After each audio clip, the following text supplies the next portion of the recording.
Poor Folks Food, the Great Depression, How to Live Frugally, and what in the world is going on.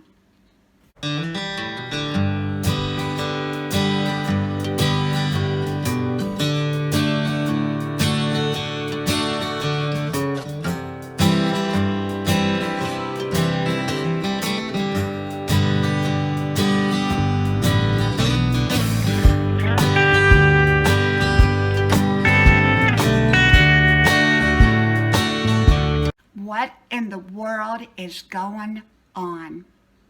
The Great Depression, survival in the Great Depression, and poor folks' food. Hello, y'all. I'm Diana Brienne. Well, we are having kind of an overcast day out here today, but it's not bad. It really, really is not bad. It's quite a nice day, and I did get out for my 5-mile run. Now, the trail that I take is by the golf courses, and when I take that trail, normally there's not many people, if any, on that trail, but occasionally there is, and so we're all keeping our 6 foot of distance, our social spacing, and I normally kind of go up into the weeds, you know, in order to avoid anyone. But let's go sit out on the back porch here if we can. Because my son is doing his college schoolwork in here, and I don't want to disturb him. So anyhow, it is a beautiful day, even though it's a little bit overcast. So I wanted to talk to you about what in the world is going on here. You know, a lot is going on, and it's kind of something that I don't think any of us experienced anything like this, and at least not me, and I'm 62 years old. I was talking to my 89-year-old lady friend, and she's more like a family member to me, and she said she lived through the war in Europe as a small child, and she said she has never seen anything quite like this. So, you know, my grandma told me a lot of stories about the Great Depression. She really, really did. She told me all kinds of wonderful stories, sad stories, how to survive in the Great Depression, and I really, really value those stories that my grandma told me. And so I kind of wanted to share with you a little bit about survival cooking that my grandma taught me. And, you know, we've all, at least I have, I mean, I'm in my 60s, but yet we've only grown up through a time of prosperity. Even though we may have been poor, the country and much of the world has been in a time of prosperity. So really, we don't know anything different. And I grew up very, very poor. But we always had enough to eat. One thing about my mama, she was really, really smart because she grew up in the Great Depression, and her mother, my grandma, grew up in the was in the Great Depression. My grandma was raising 3 little kids at the time, and she was divorced because she divorced a man who drank too much. And my grandma came over from the old country in a banana boat, and she called it a banana boat. She said they stayed on the bottom of the ship with all the bananas, and all the bananas were rotten, and that's all they ate all the way across when she was like 5 years old, around the turn of the century of the 1900s.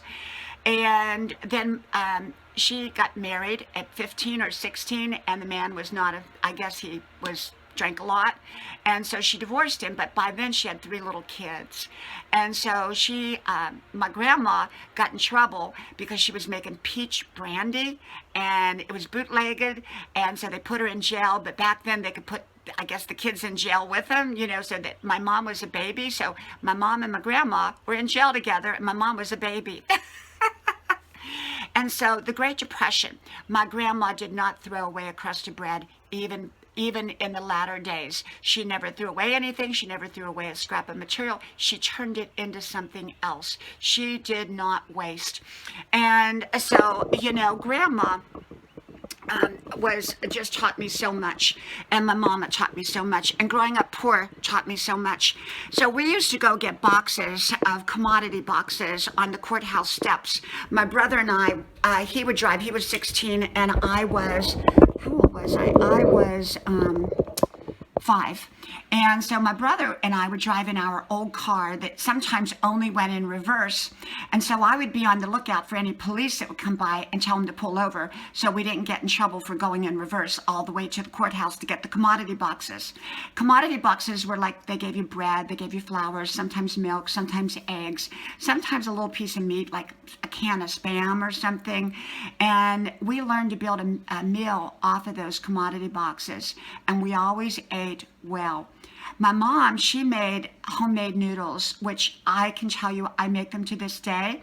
Flour, water, eggs, and salt. You mix it together into kind of like a dry ball, and you roll it out, and you slice it and you put it in hot boiling water, and it's delicious with butter. So simple to make. And even if you don't have eggs, you can just use flour, water, and salt, and it'll work. It'll stick together.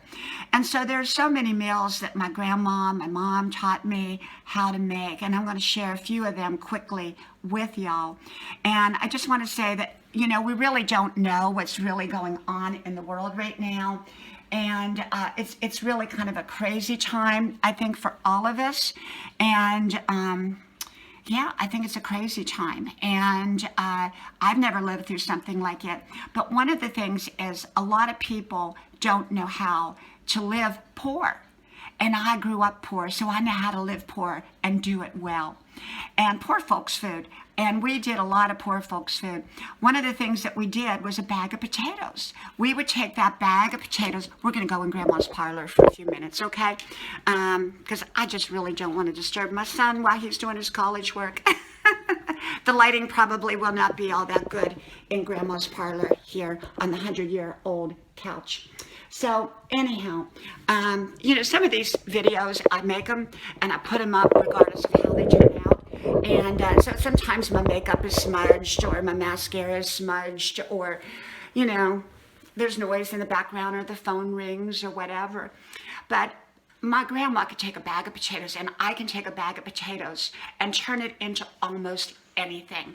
You know, a bag of potatoes, you can make potato soup, you can make fried potatoes, you can make, take mashed potatoes and put some eggs with them and make potato pancakes, a little flour, a little egg, a little salt and pepper, mix it together. Those are soft potato pancakes.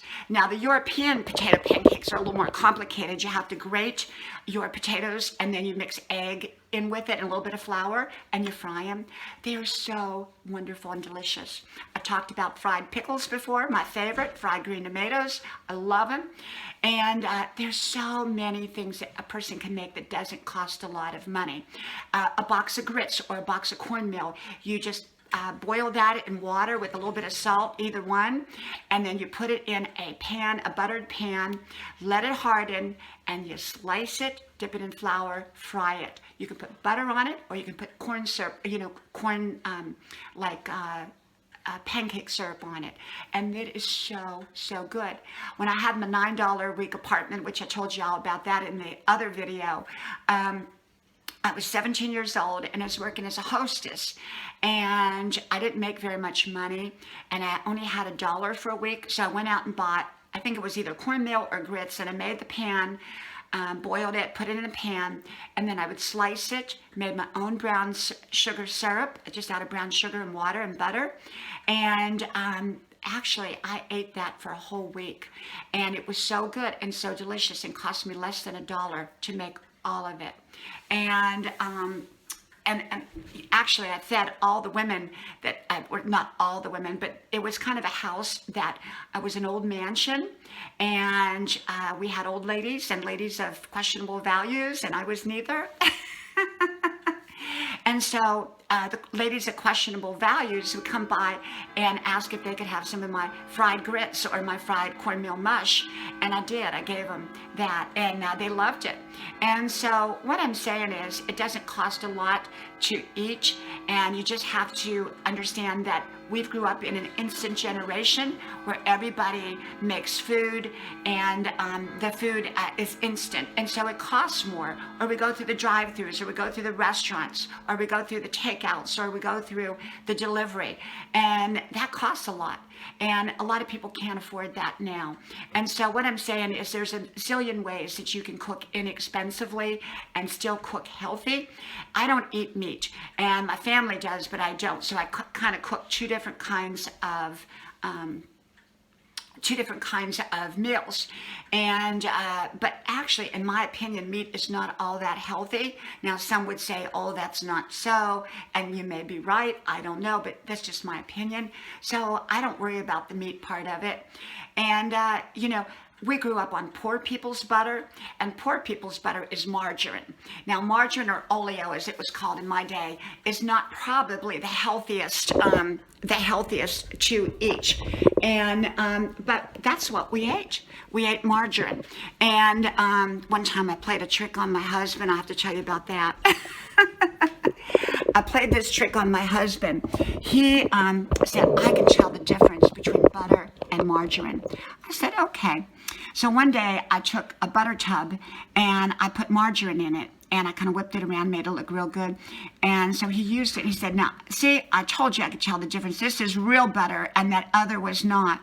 And I told him what I did. And he said, you did not. I don't believe you. That's really butter. I said, it's called poor people's butter. I grew up with that. And so we have a lot going on in the world right now. And I just want y'all to know I'm praying for every one of you. And we just all want to stay healthy. We just all want to stay well. And that's what's most important. I think a lot of us have not lived through anything remotely like this. And so it's kind of, it's surreal in many ways. And we just all want to get through it healthy. And then we want to, everyone to get back on their feet financially. And I think during the process of getting back on their feet financially, many people are going to have to be frugal. They're going to have to cut back. They're going to have to live in ways that they didn't before. But it also gives a sense of appreciation. So many people have been taken so much for granted. And it's just so, so sad that they have been doing that, because that's not a good thing to take anything for granted. And so I believe that it's important for us to cherish and to respect what we have and to take care of what we have. Be frugal, learn to live frugally, be healthy, stay healthy, do the right things, and just find comfort people like me that you can go to feel a sense of, you're hanging out with some comfort people. Like we go out here on Grandma's porch and we just hang out a little bit. And so we're just out here being, being comfortable and just, chit-chatting. And sometimes that's what we need. Sometimes that's what we need. Even when we can't solve a problem right away, we just need to hang out with somebody who can comfort us and who can make us feel good for the moment. With a bowl of, my camera went off, so this is going to be kind of edited. I was telling you about homemade bread, flour, water, salt, and you just put it together and make it like a sticky ball, and you can make and yeast of course, and you can make homemade bread. So there are so many things you can make. You can take, if you have old lettuce, it's not bad, it's still good, but kind of tilting towards being, spoiled, but it's not spoiled yet. I put mine in a big pot of hot water. I put other vegetables in that, and it makes a wonderful, wonderful soup I call salad soup. And so you can do so very, very much. So I'll come up with more ideas for y'all. And like I said, just stay safe, stay well, stay healthy. Know that we're all in this together, and we're all going to make it, and we're all going to be okay, I pray. And so, yeah. I hope you enjoy my little 5-minute, 10-minute, 15-minute videos that I share with you daily. Sometimes they're 2 minutes long. I just never know. I never know. Love you all much. May God bless y'all. And I'll talk to y'all soon again. Bye-bye.